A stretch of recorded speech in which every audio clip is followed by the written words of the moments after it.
Wade coming to y'all with that what to expect season preview predictions on how I think the season might go based off how their roster is currently constructed right now going into the regular season. And we know that things can happen and things can change. But the Miami Heat under Eric Spoelstra, they was able to be a team that made it to the playoffs. But unfortunately, they ended up getting swept by the Cleveland Cavaliers. Um, Last year, 37 wins, 45 losses. Not the season to be the most proud of. They had some good spots like Tyler Hero taking the leap as an all-star caliber player. Bam Adebayo still being one of the top defenders and basically close to being a walking double-double, although he missed out on that. And you lose some talent like Duncan Robinson and guys like that too. And then you get development that you hope that can help this team improve on, which is from basically guys like Khalil Ware, who wasn't starting at the beginning of the season, but found his way into the starting lineup by the end of the season. He did start 36 games. He only played 64, and he showed that he can be a good rim protector and a double-double threat and a good finisher around the rim and a potential floor spacer as a big. And we done even seen Bam take more threes where he can shoot them at the top of the key or in the corner, but he still showed that he's a rim protection guy and a guy that can be a rim runner. And he prefers that over shooting threes. But he did take 2.8 threes last year. Bam did. And shot 35%. That's the most threes he ever took in his entire career. And he shot about average. That's not bad because it's still hard to do that in the 78 games that he played. He started all 78 of them. You have to like that durability. You have to like him being on the court as much as he can be. And Bam, I think he took a step backwards in some instances, but I think he's going to be more relied on and more needed this year. And we're going to see his numbers increase because they need him to. If Bam doesn't play at a high level, they have a great chance of not even being a playoff team this year. Like I said, last year they only won 37 games, which isn't that much, and it really ain't much to be proud of. That was a low for the Heat the last couple years. For the last decade plus, they have been one of the most toughest teams, one of the most best defensive teams, and just a well-coached team that understands how to win games and close games at a high level. And they lost a lot of that last year, and they came back to earth, and now they're just average. Honestly, even when you look at their roster, you got Dane, you got Myron, you got Golden, you have guys like Keishad Johnson, you have guys like Trevor Keels, you have guys like Pelly Larson, you even have guys like Drew Smith and Jameer Young, where, yeah, they're young and, yeah, they have upside, but can they really help you win games now? I mean, you're going to be mainly relying on guys like Davion Mitchell, who has been a really good pickup for them, but he still has struggles putting the ball in the basket. Although he did average double figures for the second time of his career with the Miami Heat, and he found a way to sneak into that starting lineup and show that he can be a better offensive player than he has ever shown in his career. How much will that be winning games when it comes to his better play? And he did step it up, and he did become that guard that we thought he would be when he got drafted by Sacramento at pick 9. He showed that his defense has been able to carry over and be effective in the NBA, and he showed that he can possibly be a guy that can knock down threes, especially corner threes and spot up threes.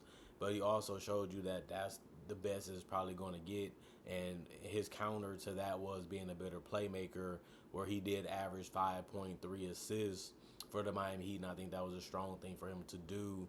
The show that he can be more than just a spot up guy. And he can also get to the basket from time to time, and his turnover that he can create defensively can also lead to high percentage shots too. So I feel like Davion was a good find for them, and he really brought a lot of effort and a lot of energy that this team was missing, because Terry Rozier, let's be honest, he wasn't the player that they thought they was going to get. he ended up being worse. And he only averaged 10 points last year, but he also shot only 39% from the field, which was just a terrible thing to see. And he only shot 29% from three, although he was hoisting up 4.8 3-point attempts. And that was just a bad sign and a bad look. And he just was bad the entire year and never could really figure it out, never could really get it going for the Miami Heat. And now they're just waiting for his contract to expire or opportunity to trade him. Another problem that they had was Andrew Wiggins. We know that Andrew Wiggins is one of the best defenders at the wing position. I think he can still be that. He's only 30. I think the Heat have a lot of guys that can help him out and make him look like he didn't age as that bad, because he didn't play that much for the Heat, and he has really shown that the last 2 years, because in 24-25 he only played 43 games, and he only played 17 games with the Miami Heat after being traded there. And he didn't perform crazy. He wasn't bad, but he was just okay.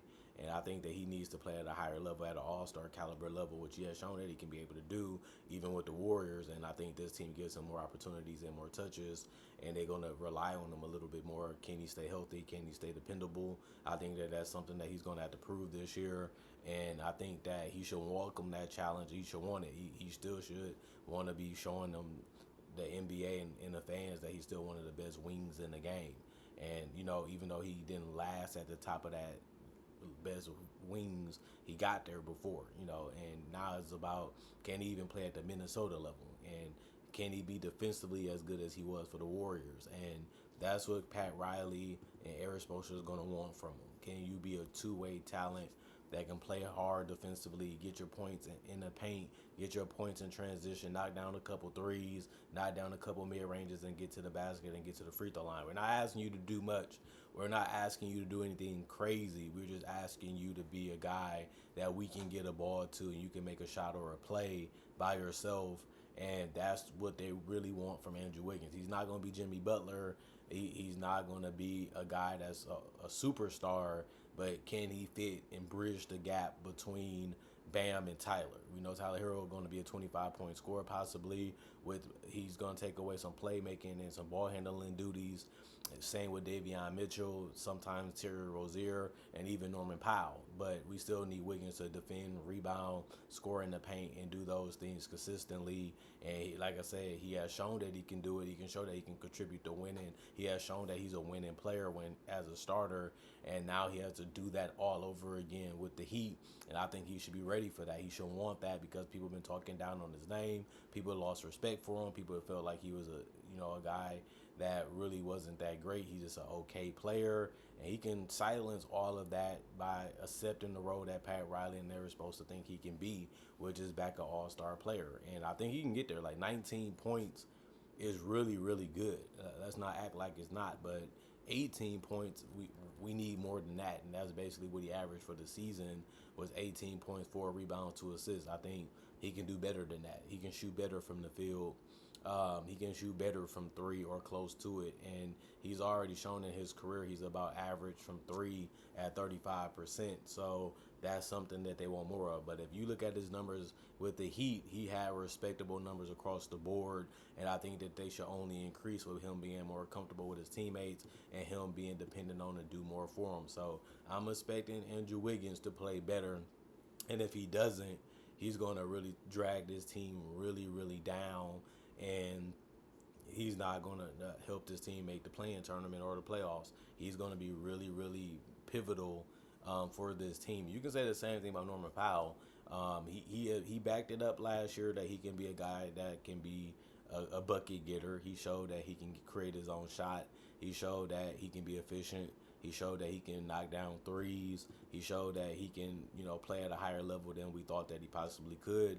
And he also showed that as a starter, he can help you win a lot of games, which is very, very important, that he can hit the three, he can handle the ball, he can get to the basket, he can get to the free throw line, he can make passes and clean looks from time to time, as long as it's simplified, and that's what the Heat do anyway. And I think Norman Powell is going to be a guy that can still be hungry, and if he's hungry and he can have Bam eat off of that and have Tyler eat off that and Wiggins eat off that and Davion eat off that, I think that he could be a starter for this team, or he could come off the bench and be a six-man of the year candidate and possibly the winner of it, because he showed a whole lot in LA, showing you that he can really be a good fit even with this team that needs the scoring, that needs the confidence, that needs a guy that can just, do whatever he wants on the court while still getting his teammates involved. And that's something that they was missing outside of Tyler Hero. And that's something that they have now with Davion and Norman. So I think that Tyler should be happy that everything doesn't fall on him when it comes to the playmaking duties and the shot creating duties. And I feel like he got a little gas. I feel like he got too much weight on his shoulders, and nobody ever looked at Tyler Hero as one of those type of players anyway.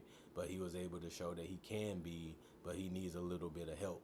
I mean, he had a fantastic season, 23 points, 5 rebounds, and 5 assists on 47% shooting and 37% from three. He has always been an above average 3-point shooter and a great free throw shooter. And he also got to the free throw line 4.2 times, which is a career high. So he did a lot of things right. He didn't turn over the ball crazy, only averaged 2.6 in his new role. I think they put better players around him that fit, and I think he should be able to benefit from that and still be a knockdown shooter slash playmaker slash a guy that can also put the ball in the basket and get to the paint from time to time or hit a floater, and they will be happy with those results. And then you got guys like Kasparas, Jaka Chonis. You got guys like Ethan Thomas. I don't think they're going to really play a ton of minutes. They are going to still rely on a guy like Jaime Jaquez Jr. to show that he can improve a little bit more, especially on his outside shot. But he's a guy that has been a good rebounder for him. He has been a guy that can handle the ball a little bit and get his own shot or play off other players. And I think that he took a step down last year compared to his rookie year in production wise. But I think his role went down too. But it also is because of his play.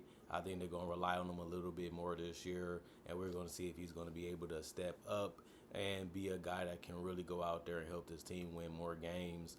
And that's going to be the thing we're going to have to see. But when you look at Bam, when you look at Tyler Hero, when you look at Norman Powell, Davion Mitchell, and obviously Khalil Ware and Andrew Wiggins, those are going to be the guys that you're going to want the most impact from.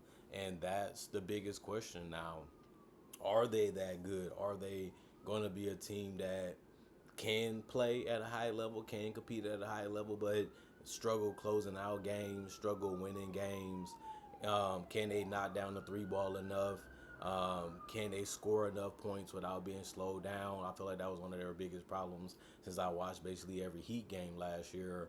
They had a huge problem with that, putting the ball in the basket, trying to find a way to get the guy open, and hopefully they knock down shots. I feel like they did lose some scoring from the perimeter, and that's why they needed Norman Powell to have a guy that can play off the ball while also be able to handle the ball and create shots just like Tyler Hero or Andrew Wiggins. But they have to show that they can knock down them threes consistently, because they're going to keep having an ample amount of opportunity to hit those shots. They just have to get them to go down. But defensively, they are going to have to step it up too, because if you're not going to be able to score at a consistent or high level, then it only makes sense for you to rely on your defense a little bit. And I feel like Andrew Wiggins and those guys have the speed, they have the mobility, they have the athleticism and the length to do that. And then you have Khalil Ware and Bam, roaming around, trying to find a way to block you off from the paint, make you take a tough shot, make you take a tough floater, make you settle and score from the perimeter or from the three-point line and keep you out of the paint to the best of your ability. And I am thinking like, well, Khalil Ware, he's one of those guys that should be, inherently better, because we seen that, he has that two-way potential and untapped potential that he's slowly starting to put together, and he's young, so it makes sense why it's going to take him about 2 to 3 years to become an even better player. And just becoming a starter is a huge accomplishment for him last year as a rookie, and showing you that he can be a guy that can have a huge impact on this team on both ends of the court. And all you can say is, I'm proud of him. We knew you was going to be a good player. We knew that you should get drafted high. But we also thought on Analysis Playground, for example, we thought that Khalil Ware should have been starting earlier in the season. But they know more than I know. They see more than I see. But I knew that they needed a guy like him to go alongside Bam, because Bam can't just be out there doing everything, scoring and trying to defend and trying to rebound, trying to protect the paint, trying to find a way to help his teammates and bail him out. He needs somebody to have his back. And I think that back is now solidified and structured and have foundation now to stand up correctly, mainly because I do feel like Khalil Ware has been a really, really good, player for them. Now can he go from good to great? He doesn't have to do it right away. He just got to show that sign. He just got to show those improvements. He just has to show that he can be, at least a double-double this year from start to hopefully to finish. And if he does that, that would be a heck of an improvement, and it would be much needed. But this team is going to be scrappy. This team is going to be feisty. This team is going to make a lot of games ugly. They're going to make a lot of games tough. But I just fail to see them winning enough games, in my personal opinion, to be a lock for the playoffs. I feel like the East got a lot of teams that are more talented than the Heat. So they are going to have to play harder. They are going to have to outsmart their opponents. They are going to have to slow things down. They are going to have to find a way to get guys more open to get higher percentage shots so they can stay within the game just to have a chance to win it. But I see a lot of problems that they had last year happening again this year, and I see them winning about 30 to 34 games. If they win around that range, they might not even be a play-in team.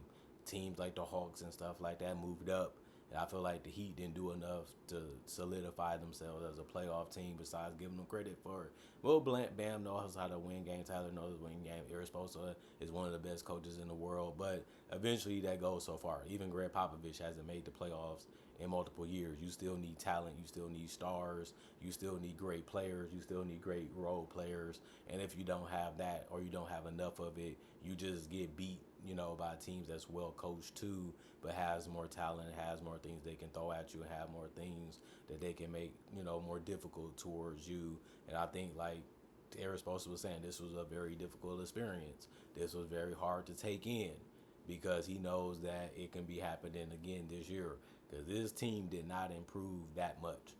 And they won 37 games last year. So I think that they have around the same type of season. I just don't think they get rewarded by being a playoff team. I think it's going to be harder to make the playoffs in the East this year than it was last year. And the only thing that can upset that or stop that from being true is injuries. But like I said, the Heat has had their fair share of injuries too. And looking at their roster, they don't really have the room to have any of them to any of their star players, because they don't really have enough on their bench to overcome it. Like they don't have a great bench. And I feel like even some teams in the East, and I can name Orlando and et cetera, that improved their bench. Even the Knicks improved their bench, and they was already one of the best teams in the East. I don't feel that the Heat improved their bench enough. I feel like it's good. It's decent, but it's not great or amazing, and neither are their starters. So they're going to be an average team.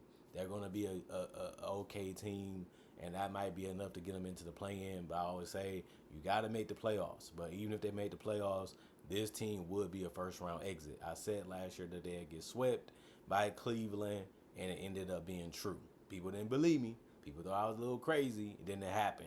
This team is not as great as you think. This team is not as hard to beat as you think. The only thing that can really help them make the playoffs is if Norman Powell plays at the level that he did with the Clippers, with the Heat, Andrew Wiggins stays healthy and continues to be a two-way force and an all-star caliber player. Tyler Hero repeats what he did last year, but also him and Bam plays better or slightly better. And then Khalil Ware becomes a double-double and one of the best rim protectors in the world.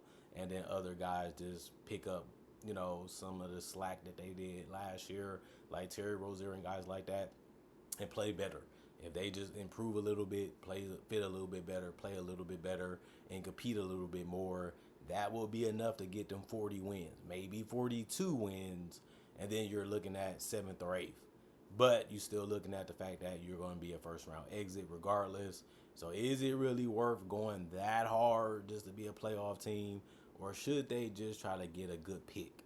They say the same thing about my Celtics. Should y'all go all in to try to be a playoff team this year just because that's what the fans want? They don't want to see you giving up. They don't want to see you throwing in the white towel. They want to get a good game each and every time they come see you, which makes sense because that's the whole purpose of going to games anyway.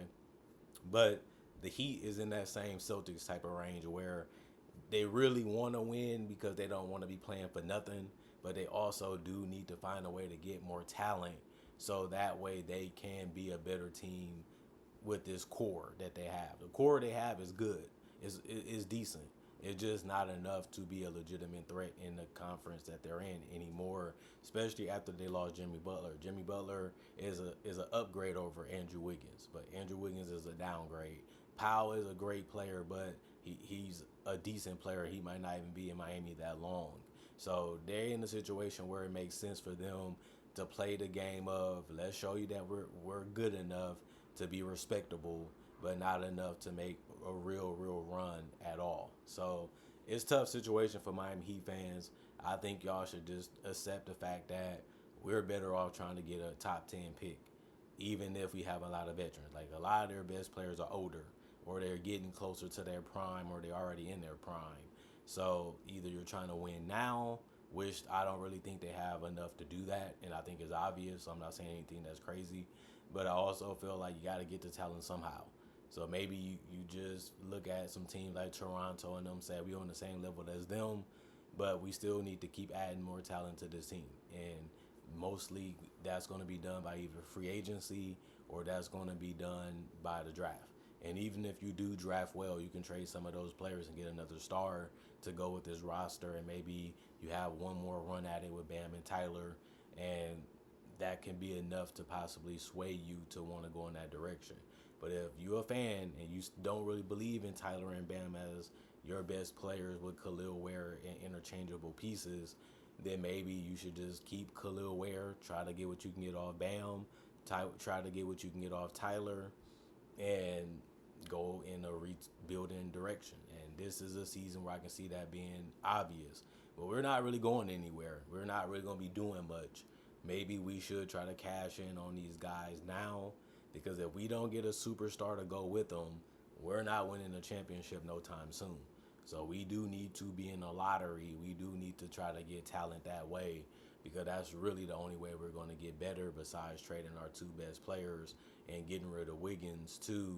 And I don't think it's going to be a crazy trade that you're going to get from him, but at least you can get something while he's still showing you that he can be a productive player and a difference maker for a different team. Because if you're looking at Andrew Wiggins to be a top 3 player on your roster going into the playoffs, it's tough for me to believe you're going to be winning something serious at this point when you already don't have a superstar on your roster already.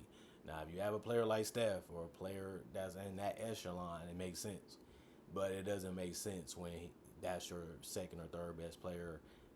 It just means you're a bad team. So I'm going to give them a little credit and say they're okay, but okay means 30, 34 wins. It means miss play-in or miss the playoffs. And that's what they're going to be around the next 2 years if they keep this core together. Heat fans really don't want to hear it, but they know that there's some truth to it. They know it's a reality type of situation for them right now. And they're in a situation where they better off like they did with Duncan Robinson. It's time for us to let you go. Now, you're not bad. You fit what we were trying to do. You fit our culture, but we're not really trying to invest that much money into a guy that's not really helping us win a lot. And they're going to see the same thing mostly this year. Signs of time for you to go into the other direction now. The championship window made sense. Y'all got to the finals twice. Y'all competed the best way y'all could. Y'all did what y'all could to be able to win. Some guys was injured. Some guys was missing. You can say whatever you want to say. They just didn't win. They just didn't get it done. Once Jimmy left, that window started closing quicker. And if this is the best roster you can put together, it just shows you that you might as well close up the window and close up the shop and find something else to do with your life. And that's what this roster is showing me. And this is what they have. This is the best roster that they could put together for this season. Doesn't look good if you're a Miami Heat fan right now. So you just got to accept it. You just got to start thinking a little differently now about this team and about where they're going. I'm a Celtics fan. I'm doing the same thing. So I hear y'all. I feel y'all. Y'all have enough to compete. Y'all have enough to be competitive. But if you ain't winning the championship, does it really matter? Does it? No, that's just my analysis on it. Comment, like, subscribe, share, hit the notification bell for more analysis. And if you're new to the channel, I will be able to send you the videos early or when they first come out if you hit the notification bell. Not only that, I do conversations about NBA only topics on my channel. I also do breakdowns of real footage of legends, current legends, rookies, and also future stars. I also do mock draft and draft coverage. So if you love that type of content, you can't get enough of it. I upload videos each and every day. Plus I got over 3,000 plus videos already on my channel right now that you can watch and you can enjoy, and that should be enough to make you a subscriber or stay a subscriber. But they usually love my content. You checking it out for a reason, so you should be a supporter or a subscriber for that reason too. Other than that, thank y'all for supporting me in the past, the present. Hopefully y'all continue to support me in the future. Thank y'all for appreciating the content for what it is and continuing to come back and watching it and being a fan of the channel. And like I said, thank y'all for the love, thank y'all for the support, and thank y'all for caring about what I have to say and what I want to make and how I want to make it and how I want to show it to y'all. That's the whole purpose of becoming fans. Let's continue to celebrate 2015 being a great year. 2025 should be better. That's my goal this year, is to make this a better year than that year. So let's have fun doing it. Let's get to 1 million total views. Let's also continue to try to get the 4K videos turned in. I got over 3,000.